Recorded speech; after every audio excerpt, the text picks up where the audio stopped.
علی رسولہ الکریم اما بعد فاعوذ باللہ من الشیطان الرجیم بسم اللہ الرحمن الرحیم رب اشرح لی صدری ویسر لی امری واحلل عقدۃ من لسانی یفقہوا قولی۔ اللہ تعالیٰ کا لاکھ لاکھ شکر ہے کہ ایک بار پھر رمضان المبارک اپنی رحمتوں اور برکتوں کے ساتھ ہم پر سایہ فگن ہے۔ رمضان المبارک اللہ تعالیٰ کی خاص نعمتوں میں سے ایک نعمت ہے۔ یہ وہ مبارک مہینہ ہے جس میں قرآن پاک نازل ہوا۔ رسول اکرم صلی اللہ علیہ وسلم صحابہ کرام کو ان الفاظ میں رمضان کی خوشخبری دیا کرتے تھے۔ ایک روایت میں آتا ہے، آپ صلی اللہ علیہ وسلم نے فرمایا، اتاکم رمضان شہر برکۃ یغنیکم اللہ فیہ فینزل الرحمہ ویحط الخطایا ویستجیب الدعاء ینظر اللہ الی تنافسکم فیہ فیباہی بکم ملائکتہ فأروا اللہ من انفسکم خیرا فإن الشقی من حرم فیہ رحمت اللہ۔ تمہارے پاس رمضان جیسا بابرکت مہینہ آیا ہے۔ اللہ تعالیٰ اس مہینے میں تمہیں اپنی رحمت سے ڈھانپ لیتا ہے، تمہاری بخشش فرماتا ہے، تمہاری دعاؤں کو قبول فرماتا ہے، تمہارے ذوق و شوق کو دیکھتا ہے اور تمہاری وجہ سے فرشتوں پر فخر فرماتا ہے۔ پس تم بھی اپنی طرف سے اللہ تعالیٰ کو بھلائی دکھاؤ، یعنی نیکیوں میں آگے بڑھو۔ بے شک وہ شخص نہایت بدبخت ہے جو اس مہینے میں اللہ کی رحمت سے محروم رہا۔ تو اللہ تعالیٰ سے دعا ہے کہ اللہ تعالیٰ ہمیں اس مہینے کی رحمتوں اور برکتوں سے صحیح طور پر فائدہ اٹھانے کی توفیق دے۔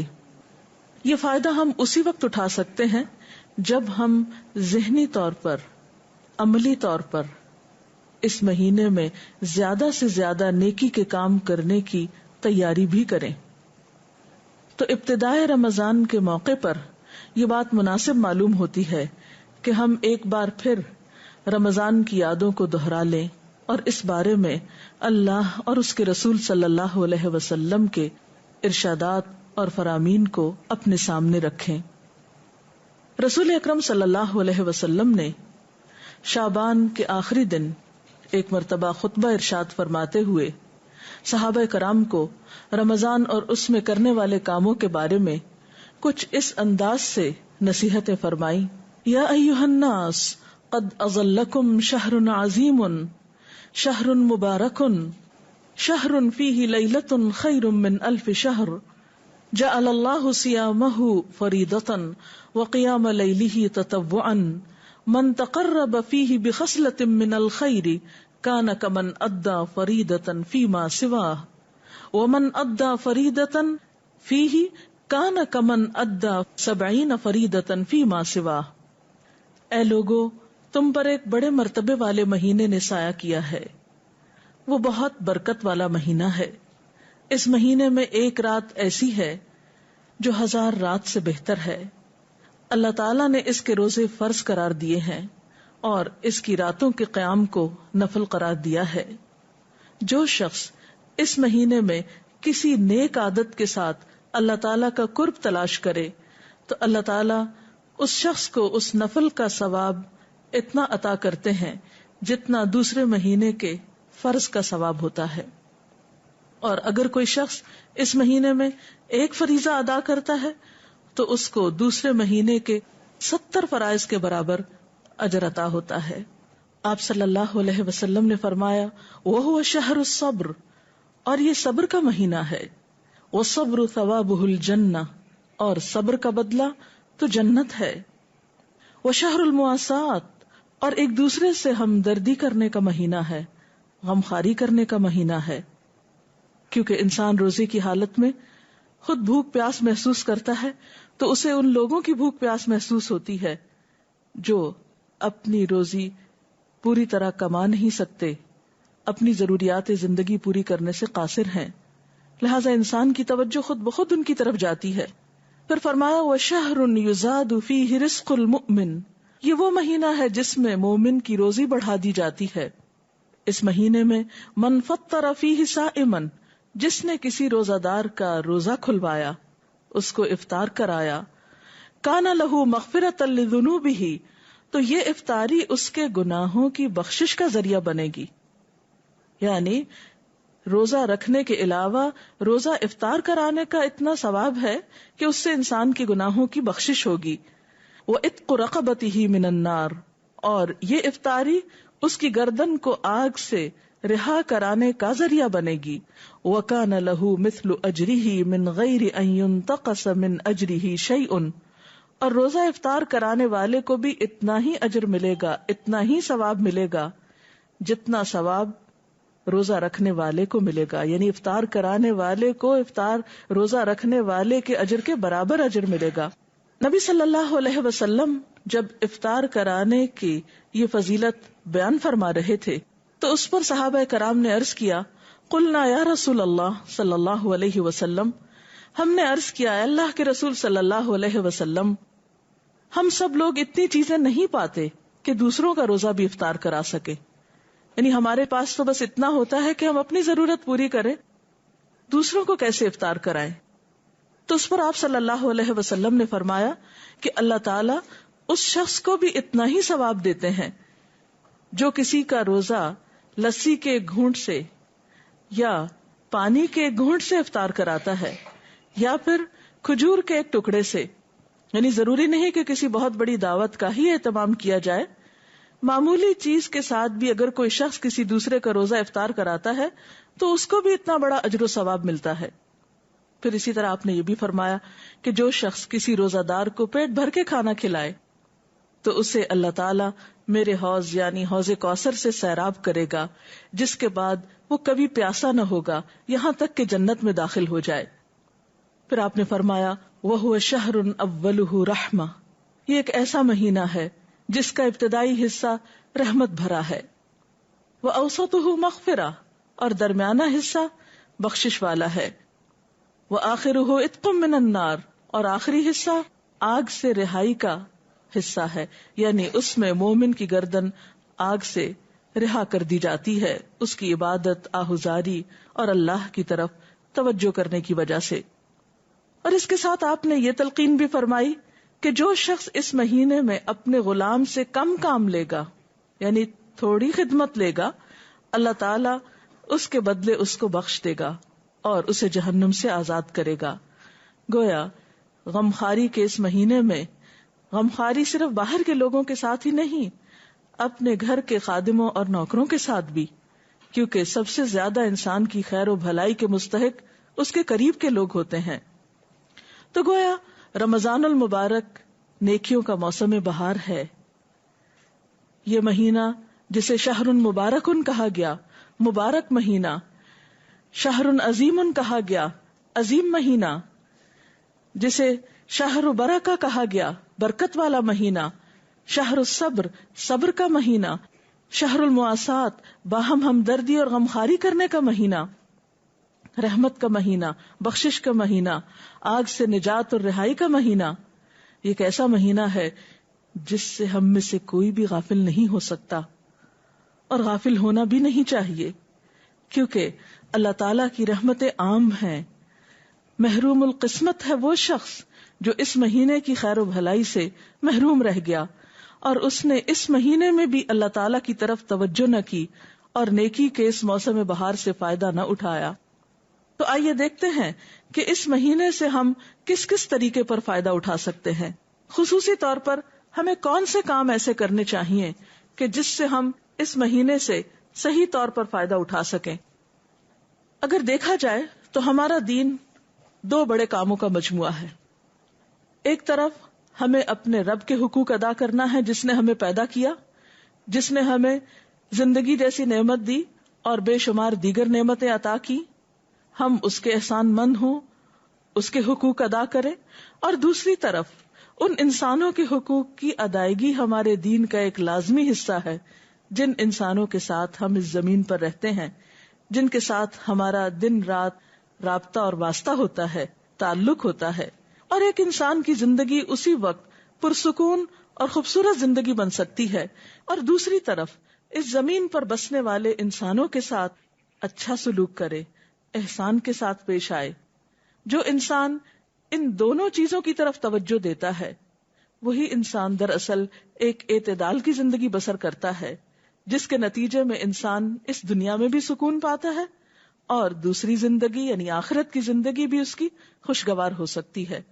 تو آئیے دیکھتے ہیں کہ اس مہینے میں کرنے کے کام کیا ہیں۔ سب سے پہلے حقوق اللہ تعالیٰ کے حقوق، اپنے خالق کے حقوق کی ادائیگی میں نمبر 1 نماز ہے۔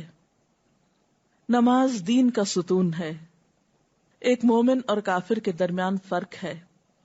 نماز نبی صلی اللہ علیہ وسلم کے نزدیک آنکھوں کی ٹھنڈک ہے، اور یہ ایک حقیقت ہے کہ انسان کے لیے سکون حاصل کرنے کا سب سے بڑا ذریعہ نماز ہے، جس میں انسان پاک صاف ہو کر پوری یکسوئی اور توجہ کے ساتھ اللہ تعالیٰ کے حضور حاضر ہو کر اس کو یاد بھی کرتا ہے اور اس سے دعائیں بھی کرتا ہے۔ اور اس مہینے میں فرض نماز کے علاوہ خصوصی طور پر نوافل کا اہتمام ضروری ہے، جن میں خصوصاً رات کا قیام تراویح کی شکل میں یا پھر تہجد کی شکل میں، کیونکہ نبی صلی اللہ علیہ وسلم نے فرمایا من قام رمضان ایمانا و احتسابا غفر له ما تقدم من ذنبه، جس نے ایمان اور احتساب یعنی اپنا حساب کرتے ہوئے اور اللہ تعالیٰ سے اچھے اجر کی توقع رکھتے ہوئے صرف اللہ کی رضا کی خاطر رات کا قیام کیا، اللہ تعالیٰ اس کے پچھلے سب گناہ معاف فرما دیں گے۔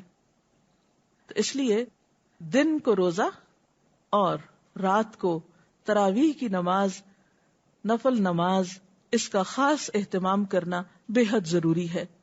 روزے اور نماز کے علاوہ خصوصی طور پر اس مہینے میں قرآن پاک سے تعلق قائم کرنا چاہیے، کیونکہ یہ وہ مہینہ ہے جس میں قرآن پاک نازل ہوا۔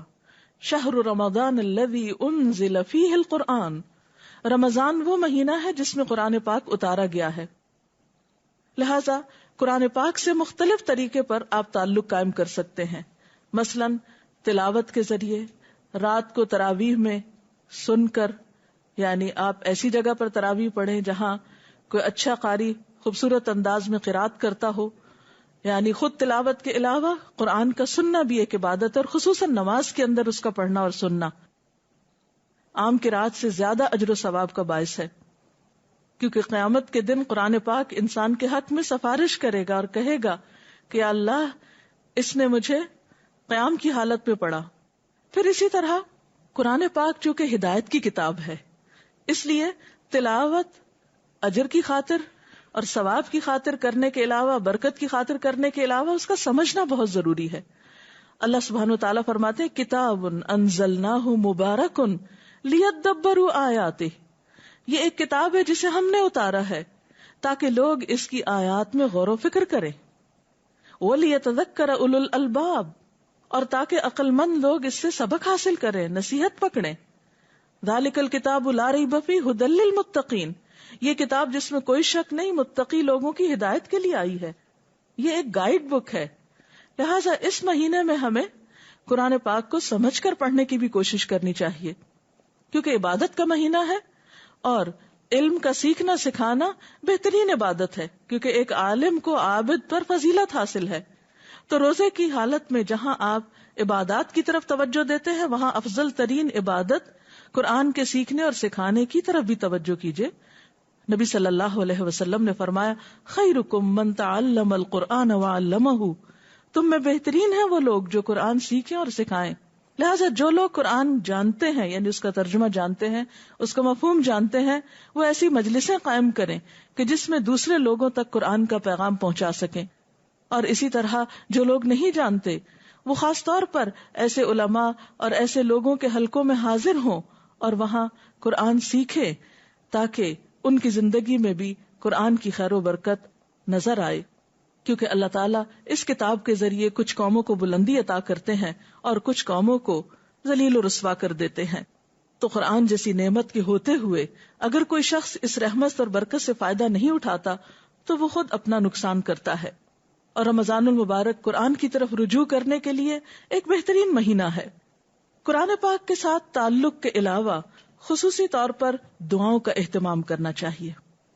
روزے کی حالت میں دعا قبول ہوتی ہے، سحری کے وقت دعا قبول ہوتی ہے، افطار کے وقت دعا قبول ہوتی ہے. ایک حدیث کا مفہوم کچھ اس طرح ہے کہ افطار کے وقت کی دعا رد نہیں کی جاتی. اس لیے خصوصی طور پر گھروں میں خواتین اپنے بچوں کو، اہل خانہ سب کو افطار سے پہلے دعا کی طرف متوجہ کریں تاکہ ان برکت کے لمحات سے فائدہ اٹھایا جائے. اسی طرح قرآن پاک کی تلاوت کے بعد دعا قبول ہوتی ہے جو عام دنوں کے مقابلے میں رمضان میں زیادہ کی جاتی ہے. پھر اسی طرح نمازوں کے بعد، نوافل کے بعد، یعنی بہت سارے مواقع آپ کو رمضان میں ایسے ملیں گے جو دعا کی قبولیت کے ہوں گے. ان مواقع سے فائدہ اٹھائیے اور خوب خوب دعائیں کیجیے، اور اس میں اپنے لیے، اپنے اہل خانہ کے لیے، اپنے اہل وطن کے لیے، ملت اسلامیہ کے لیے اور دنیا بھر کے انسانوں کے لیے خوب خوب دعائیں کیجیے. کیونکہ جب انسان دوسروں کے لیے دعا کرتا ہے تو اللہ تعالیٰ اس شخص کے لیے فرشتہ مقرر کر دیتے ہیں جو آمین کہتا ہے اور ساتھ اس شخص کے لیے دعا کرتا ہے جو کسی دوسرے کے لیے دعا میں مشغول ہوتا ہے. اور ویسے بھی کسی کے لیے غائبانہ طور پر دعا کرنا جو ہے وہ بھی ایک قبولیت کا باعث بنتا ہے. پھر نماز، تلاوت، دعا، ان چیزوں کے علاوہ صدقہ خیرات کی طرف خاص طور پر توجہ دینے کی ضرورت ہے. اور خصوصاً اگر رمضان کے مہینے میں زکوٰۃ ادا کی جائے جو صاحب نصاب لوگ ہیں تو وہ عام مہینوں کے مقابلے میں اس مہینے میں ادائیگی کی وجہ سے زیادہ اجر و ثواب پا سکتے ہیں. اور یاد رکھیے کہ زکوٰۃ اسلام کے فرائض میں سے ایک اہم فریضہ ہے. حضرت ابوبکر صدیق رضی اللہ تعالی عنہ نے ان لوگوں کے خلاف اعلان جنگ کیا جو کلمہ پڑھتے تھے لیکن انہوں نے زکوٰۃ دینے سے انکار کیا تھا. قرآن پاک میں 82 مقامات پر نماز کے ساتھ زکوٰۃ کا ذکر بھی آیا ہے. یہ ایک اہم فریضہ ہے اور یہ حقیقت ہے کہ اگر مالدار لوگ اپنے مال میں سے صحیح طور پر زکوٰۃ نکالیں تو اس ملک میں کوئی غریب نظر نہ آئے. یہ دوسروں کا حق ہے جو اللہ نے مالدار لوگوں کے مال کے اندر رکھ دیا ہے. اب ان کی آزمائش ہے کہ وہ اس حق کو حقداروں کی طرف لوٹاتے ہیں یا نہیں. بہرحال ان لوگوں کے لیے قرآن پاک میں سخت وعید بھی سنائی گئی کہ جو سونا چاندی جمع کرتے ہیں اور اسے اللہ کے راہ میں خرچ نہیں کرتے. لہذا اس مہینے میں اللہ تعالیٰ سے پچھلے گناہوں کی توبہ استغفار کرتے ہوئے خصوصیت کے ساتھ اپنے فرائض کی ادائیگی کی طرف توجہ دینا ضروری ہے. اور اسی طرح اگر حیثیت ہو، توفیق ہو تو رمضان میں اگر عمرہ کیا جائے تو وہ بھی ایک بہترین نیکی ہے. نبی صلی اللہ علیہ وسلم نے رمضان کے عمرے کو اپنے ساتھ حج کے برابر قرار دیا. یعنی جیسے کوئی شخص نبی صلی اللہ علیہ وسلم کی ہمراہی میں حج ادا کر رہا ہو، یعنی اتنا اجر و ثواب کا کام بتایا. پھر اسی طرح آخری عشرے کو خصوصی طور پر عبادت میں گزاریے. نبی اکرم صلی اللہ علیہ وسلم رمضان میں جہاں عبادت کرتے یعنی پہلے 2 عشروں میں، وہاں خاص طور پر آخری عشرے میں خوب خوب عبادت کرتے، خود بھی جاگتے، اپنے اہل خانہ کو بھی جگاتے، کیونکہ اس آخری عشرے کی راتوں میں سے ایک رات میں لیلۃ القدر ہوتی. اور جیسا کہ قرآن پاک میں آتا ہے وما ادراک ما لیلۃ القدر لیلۃ القدر خیر من الف شہر، تم کیا جانو کہ یہ لیلۃ القدر کیا ہے، یہ 1000 راتوں سے بہتر ہے. لہذا اس رات کی خاص طور پر تلاش کرنی چاہیے، اس کا اہتمام کرنا چاہیے. اس رات میں جو بھی شخص اللہ سے ثواب کی امید رکھتے ہوئے قیام کرے گا اللہ تعالیٰ اس کے پچھلے سارے گناہ معاف فرما دیں گے. اور اگر توفیق ہو تو آخری عشرے میں نبی صلی اللہ علیہ وسلم کی سنت پر عمل کرتے ہوئے اعتکاف کا اہتمام بھی کرنا چاہیے. اللہ تعالیٰ سے دعا ہے کہ وہ ہمیں بہترین نیکیوں کی توفیق دے اور اس رمضان کو ہماری بخشش کا ذریعہ بنا دے اور ہمیں پچھلے گناہوں کے کفارے کی توفیق عطا کر دے. اگر آپ میں سے کوئی آج کی اس ٹاک کے بارے میں، گفتگو کے بارے میں کوئی سوال کرنا چاہے تو یو آر ویلکم. جی ڈاکٹر صاحبہ، جیسا کہ ابھی آپ نے فرمایا کہ ہمارے دین میں 2 بنیادی چیزیں جو بہت اہم ہیں، وہ ان میں سے ایک حقوق اللہ اور دوسرا حقوق العباد. ان دونوں میں توازن کس طرح رکھا جا سکتا ہے؟ کیونکہ عام طور پہ دیکھا یہ گیا ہے کہ انسان ایک طرف ہو کے رہ جاتا ہے. اس کی طرف آپ کچھ وضاحت کریں گے؟ حقوق اللہ اور حقوق العباد میں توازن قائم کرنا بے حد ضروری ہے، کیونکہ اگر کوئی شخص اللہ تعالیٰ کے حقوق کو ضائع کرتا ہے، یعنی نماز روزے سے غفلت برتتا ہے اور صرف انسانوں کی خدمت کرتا ہے تو یہ بھی کافی نہیں. کیونکہ جس کے ہم پر احسانات ہیں ہم نے اسی کا احسان نہیں مانا، تو دوسرے انسانوں پر احسان کرنا پھر کافی نہیں. اور کچھ لوگ ایسا ہے کہ جو حقوق اللہ کی ادائیگی تو کرتے ہیں لیکن حقوق العباد سے غفلت اختیار کرتے ہیں. تو ان دونوں میں توازن کے لیے ٹائم مینجمنٹ کی بہت ضرورت ہے. اللہ تعالیٰ نے ہمارے اوپر بہت احسان فرمایا کہ ہماری عبادات کے اوقات مقرر کر دیے. مثلا نمازوں کے اوقات مقرر ہیں، روزے کے لیے ایک مہینہ مقرر ہے، حج کا وقت مقرر ہے. تو ہم دیکھتے ہیں کہ اللہ تعالیٰ نے اپنے حقوق تو بہت کم ہم پہ رکھے. دن میں 5 اوقات میں نماز جو پڑھنا ہوتی ہے وہ ان کے اوقات اس مناسب طریقے سے رکھے گئے ہیں کہ ہمارے لیے کچھ بھی بوجھ نہیں ہے. دن کا ایک بڑا حصہ صبح کا وقت کام کے لیے رکھا گیا، شام میں نمازوں کے اوقات قریب قریب ہیں لیکن اس میں بھی ادائیگی کچھ مشکل نہیں. حقیقت یہ ہے کہ نماز انسان کو ایک اسٹرینتھ دیتی ہے، قوت دیتی ہے اور اس کو مزید تیار کرتی ہے کہ وہ حقوق العباد کو اچھی طرح ادا کر سکے اور صرف اللہ کی رضا کے لیے ادا کرے.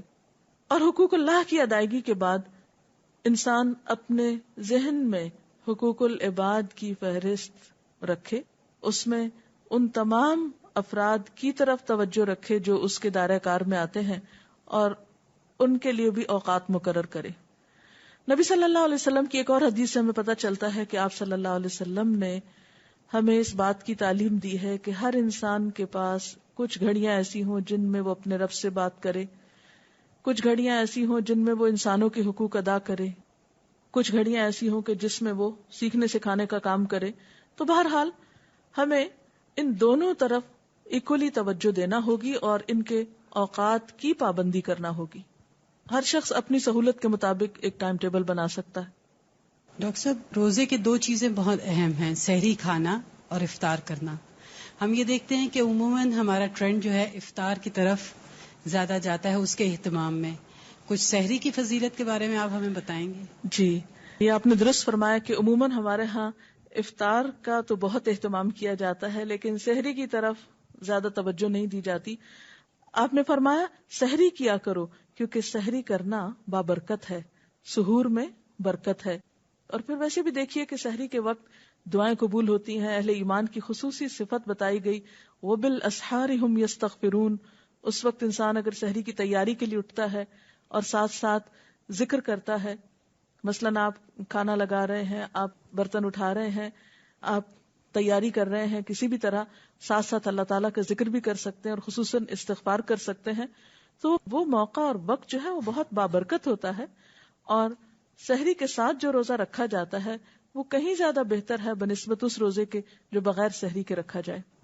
میرا سوال زکوٰۃ کے بارے میں تھا کہ رمضان میں زکوٰۃ جو ہم نکالتے ہیں اس کو رمضان کے مہینے میں حساب کر کے پورے سال میں رفتہ رفتہ اسپینڈ کر سکتے ہیں یا رمضان کے مہینے میں ہی پورا نکال دینی چاہیے؟ بنیادی طور پر تو آپ زکوٰۃ اس وقت نکالیں گے جب آپ کا سال پورا ہو جائے گا، یعنی ہجری کیلنڈر کے مطابق.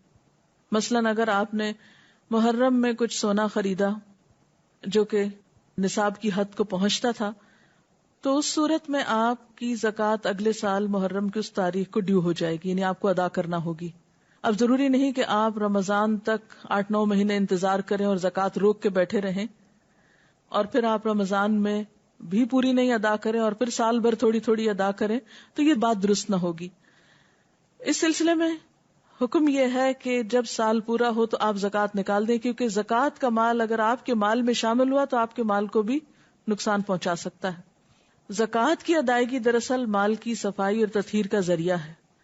اس کے لیے آپ ان ایڈوانس، یعنی مثلاً آپ کی اگر زکوٰۃ محرم میں ڈیو ہے اور آپ اگلے محرم تک سال میں پہلے ہی تھوڑی تھوڑی ادا کرتے رہیں تو وہ زیادہ بہتر ہے بنسبت اس کے کہ آپ سال بھر گزر جائے اور لوگوں کا پیسہ آپ کے مال میں باقی رہے اور آپ رمضان کا انتظار کرتے رہیں، تو صورت میں یہ درست نہ ہوگا.